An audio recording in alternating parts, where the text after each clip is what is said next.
Hello beautiful soul! Welcome back to my channel. This is Mei Chang. I'm from Japan, kabayan. Libra, this reading is for you, 72 hours. Maraming salamat muna sa mga subscriber, new subscriber, cross-watcher. At sa mga bagong pasok dyan, welcome na welcome kayo sa bahay ni Ate Aimee. Maraming salamat din sa nakataba ng puso ninyong mga comments. At salamat din sa mga nagpa-personal reading. Kung gusto po na personal reading at energy nyo lang talaga, ang gusto nyo makuha natin, all the details po is nasa baba po ng video na ito. This is a general reading, Libra kabayan, kuhanin mo lang ang sayo at itapon ang hindi naman para sa iyo. Maaring ito isa vice versa, maaring energy mo, energy ng person mo, energy ng malapit sa puso. Maaring nangyayari, or mangyayari pa lang. Use your own intuition, lawakan natin ang ating isipan. Tandaan nyo, kung hindi ito mag-fit sa inyo, huwag nyo na lang pong ipilit. Okay. May travel. Maaring may travel kayo or may tao dito na siguro wala na kayong connection nito or may connection man kayo, hindi ko nakikita na magkalapit kayo. May makipag-usap daw sa'yo. Either dealing, collaboration, or maaring may mag-share ng goals. No, mga ganun. Ako nakikita.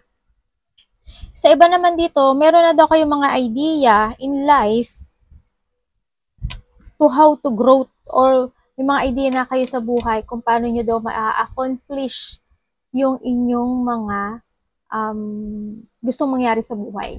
Yan, yung mga gusto nyo ma-accomplish, mga gusto nyo ma-achieve, at gusto nyo ma-fulfill in life. May mga idea na daw akong nakikita sa inyo, sa iba, no?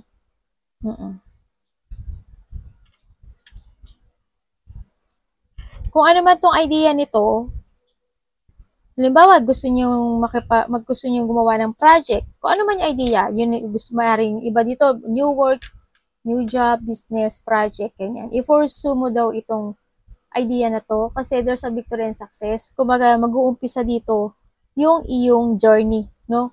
Sa idea na to. Kung ano man ito, sinakita ko.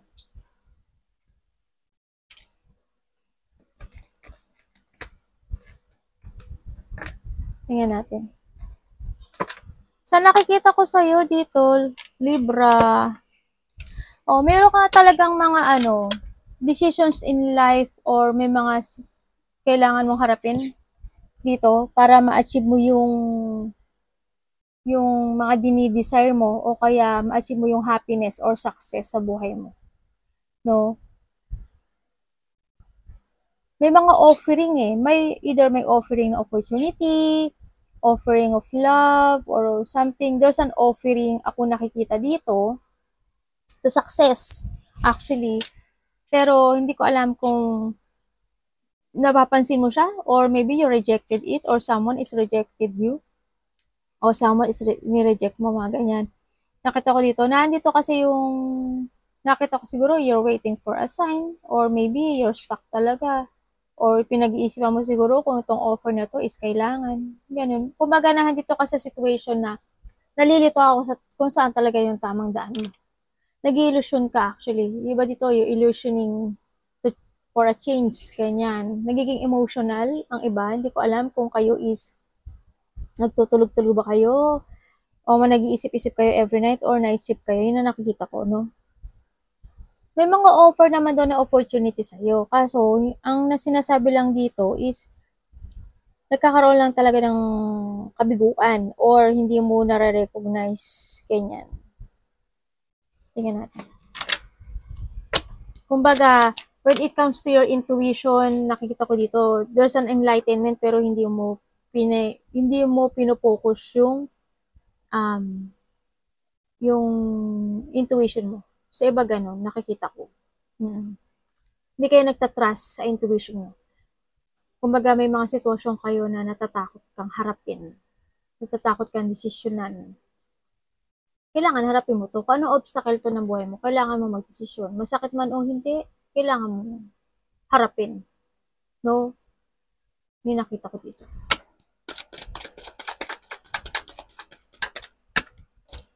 Ay, bumaksak lang siya, Kailangan mo talaga maging matapang dito, no? Kailangan mo magdesisyon. Sa ngayon, isipin mo na yung sarili mo, iniisipin mo na yung future mo. Okay lang minsan maging sakim. Okay lang yun. At least iniisip mo. And you need to secure yung money mo ha, yung sarili mo. Kailangan mo din ng self-care sa nakikita ko dito. And this is a time na magkaroon ka ng level up sa sarili mo. Kailangan mo talaga magdesisyon dito. Lakasan mo yung loob mo. Kailangan dito ng pagiging strong. Kailangan mo umaksyon. Kailangan mo rin magtiwala sa sarili mo. No, sa nakita ko dito. Yung iba dito siguro mayroon na kayong gilak sa buhay niyo. Ano pwede ko malaman kaya ano?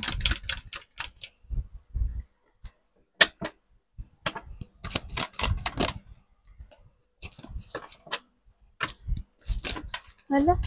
Kita mo yun? Hindi ka nakikinig sa intuition mo. Yun ang nakikita ko sa iba. Kasi nakita ko dito nakikita ko yung lungkot mo eh. Lungkot ako nakita, parang you feel in conflict. No, sa nakita ko ito, nagkakaroon ng disappointment. Siguro it comes to yourself, sa mga gusto mong tahakin sa buhay mo, ganyan, sa mga decisions in life, yan. Nagkakaroon ng ganun. Kumbaga, you want to try a new path, or may gusto kang subukan, o may mga gusto kang decisions in life, pero natatakot ka. You are feared to the unknown kasi hindi mo alam kung ano yung mangyayari doon. Maaring ganun sa iba. Or maybe you have a trouble, sa iba. Yan. May mga dapat ka daw i-let go. Or you need na mag-walk away or i-withdraw yung isang situation na harapin mo yon, yung takot na yon, na going towards sa ikasasucess mo. No, sa nakita ko dito.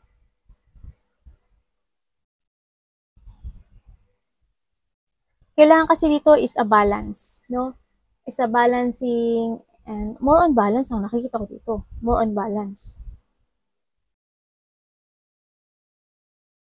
Tsaka transformation. This is a time to face your fear, to transform, no? Sa nakita ko dito. Kailangan mo dito ng clear mind, level up, be strong, and trust your intuition.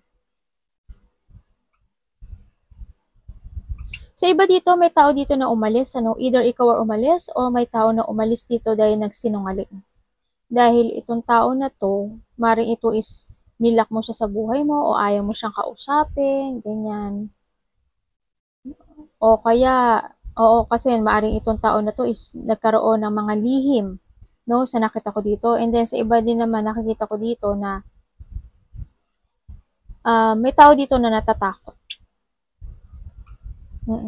May taong gustong mag-sorry pero natatakot siya. Yun na nakikita ko. The Sun. Nakikita ko naman, yung iba sa inyo, happy. Happy naman yung energy na nakita ko sa iba.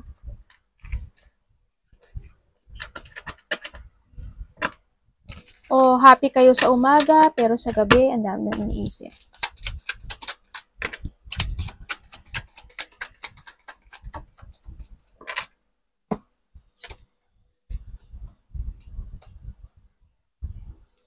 Okay, good keep moving lang. Keep moving to reach your goal, no?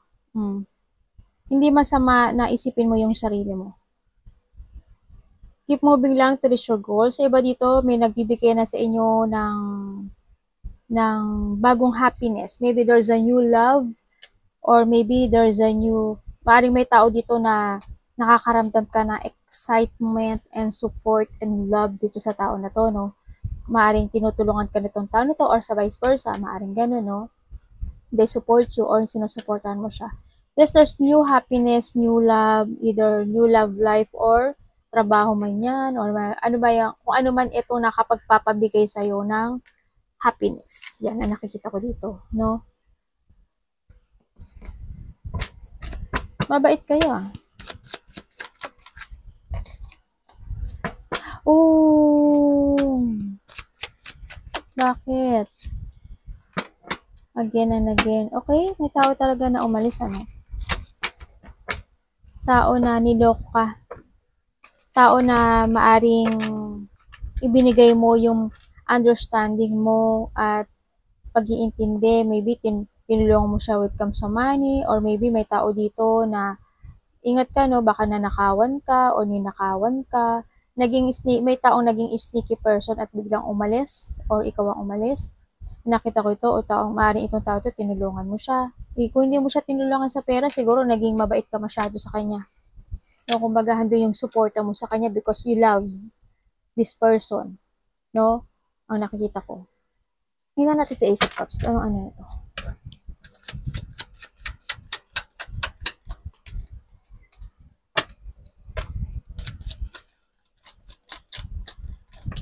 May pinagkakaabalahan ka na eh. Meron ka ng pinagkakaabalahan. Meron ka ng layunin in life, no? Pero ang nakikita ko dito, hindi ka makapokus. Parang you're feeling stuck sa isang situation na hindi mo siguro makalikalimutan, maybe, sa iba, no? Kasi because siguro may tao dito naging irresponsible or sa iba is nagkakaroon kayo ng lack of success to enlighten yourself. Sa nakita ko to create yourself or to build again or to start a new beginning sa buhay mo. Nagkakaroon kayo ng ganun. Kaya naiista kayo. Siguro mas mahalin nyo yung sarili nyo. Magkaroon kayo ng objective in life. Layunin, ganyan. Yung syempre, need mo rin mag-take it action and focus. Tsaka, huwag kang hihinto hanggang hindi mo ma-reach yung goals mo sa buhay. Diba? Huwag mong dayain yung sarili mo. No? Ang nakita ko to, huwag mong dayain yung sarili mo na naiintindihan mo yung bagay-bagay. Kasi nakita ko dito, stuck ka. Stagnant ka.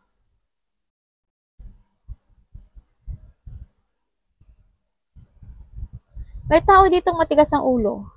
Hindi ko alam kung anak mo or there's a person here or person mo or ano man siya. May tao na matigas ang ulo, irresponsible,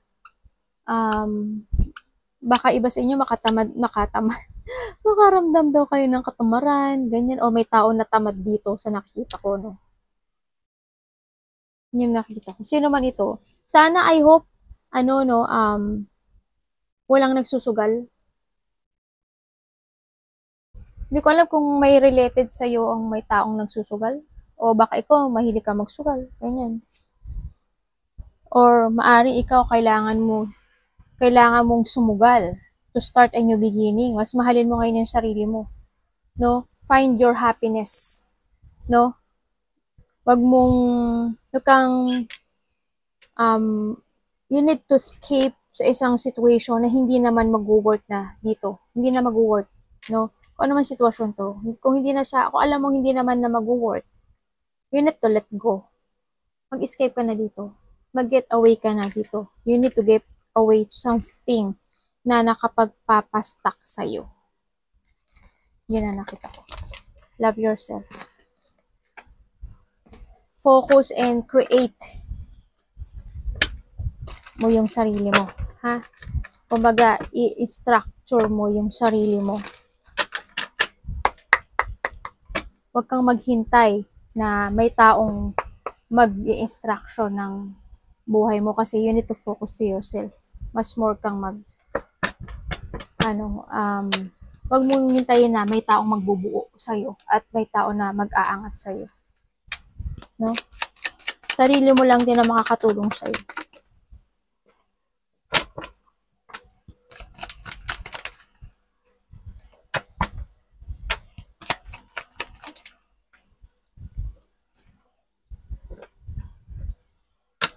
Ay.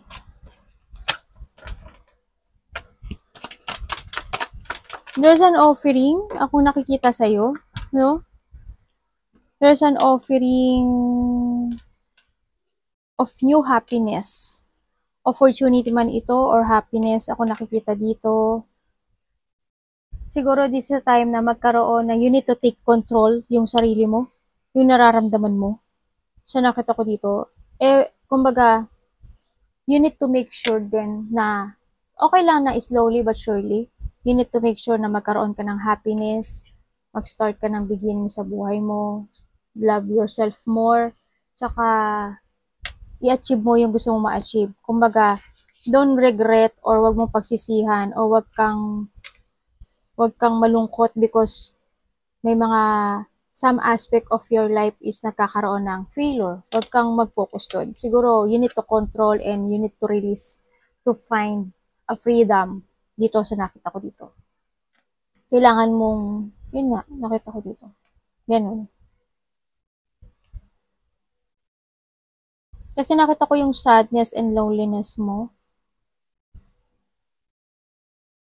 Huwag mong isipin na wala nang pag-asa na sumaya kang muli, no? Or na hindi mo kayang buuin yung sarili mo. Huwag kang mawala ng pag-asa do kasi kaya mo. Mm-mm. Kasi nagkakaroon ka na naman ng mental strength sa ngayon eh. Dumatapang ka na oh, actually. Siguro gusto mo lang talaga i-make sure yung mga hakbang in life, no? Ang nakikita ko dito. Tingnan natin. Bakit na nandito to?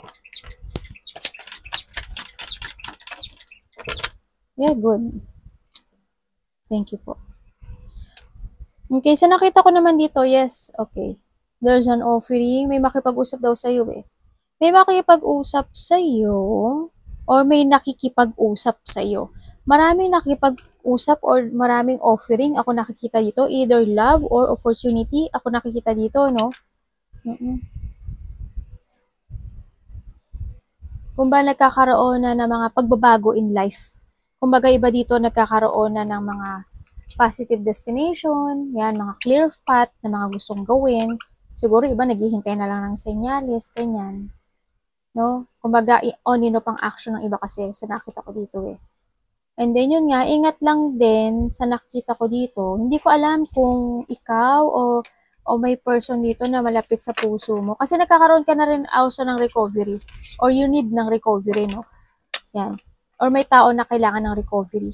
Pero may recovery ako nakita. Yung may tao ako nakikita na hindi ko alam kung ikaw or there's a person na malapit sa puso mo na nagpapa-ospital or mayroon yung rehabilitation na nagaganap. Yun na nakita ko. Maaaring ikaw, kailangan mo ng peaceful mind, mental peace, ganyan. Kailangan ng clear mind, no? The moon.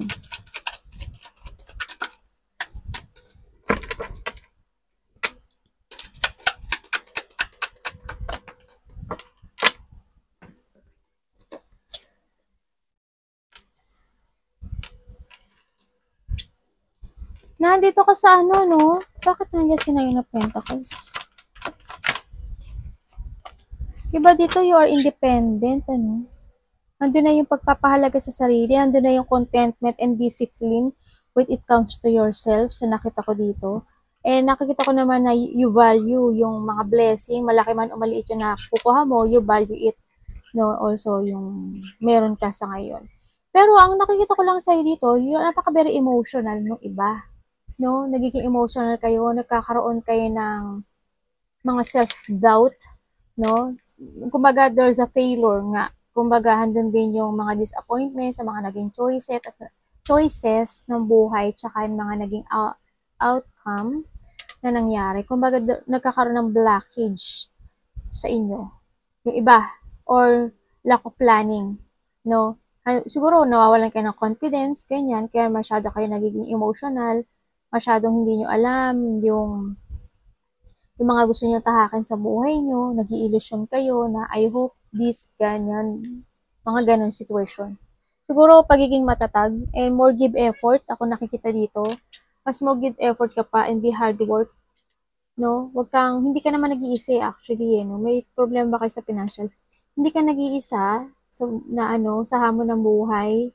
You need to abandon it para maibalik mo na yung, wag kang mawalan ng pag-asa actually. Wag kang mawalan ng, or masiraan ng pag-asa sa buhay. Be bold. Biging matapang ka, no? Katatagan, nakita ko dito. Value yourself. Okay lang kung mag-isa ka. Okay lang yun. At least alam mo yung halaga mo. Diba? At least kontento ka. Yung iba dito, happy, single, and contented. And they value yourself. Value yourself. There's an opportunity ako nakikita na darating sa buhay mo. Maybe sa iba sa inyo is trabaho, yan, pagkakaperahan or work man yan, business man yan sa nakita ko dito.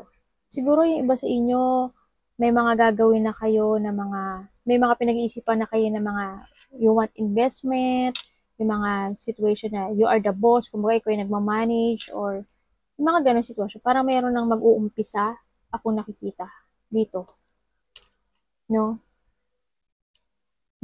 May mga gusto kong i-perfect no? Parang may mga sitwasyon ako na nakita na handun yung determination mo, handun yung focus mo, no? Sa nakita ko dito. Ano pang mangyari? May nakikita rin ako dito na kailangan mo daw, siguro yung iba sa inyo, may papers kasi ako nakikita. Document, paper, something. Hindi ko alam kung kontrata yon or kung anong papers yun. No, ang nakikita ko. May nakita ko. Baka iba dito nag-iisip kung mahabaan sila ng kontrata or may bagong, kung sa nag-apply kayo ng isang business, investment, or trabaho man yan, baka nahanduin yung yung, siyempre may papers and contract din no? Ano yung mga papeles na yung documents, kanyan, nakita ko.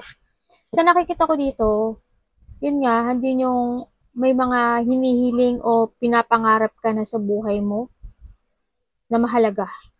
Or may tao ka na pinahahalagahan or may mga situation ako na nakita na mahalaga na para sa'yo. Kumbaga, yes, mahalaga sa'yo pera. Nakikita ko naman Kumbaga, nakapokus ka kasi sa stability mo actually.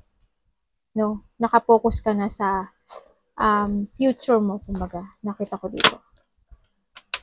May mga wish come true daw ako nakita na makakamit within a month. No, siguro by September ako nakikita.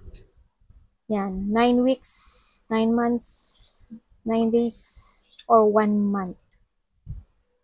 Ang nakita ko dito. Arigatou namaste, God bless.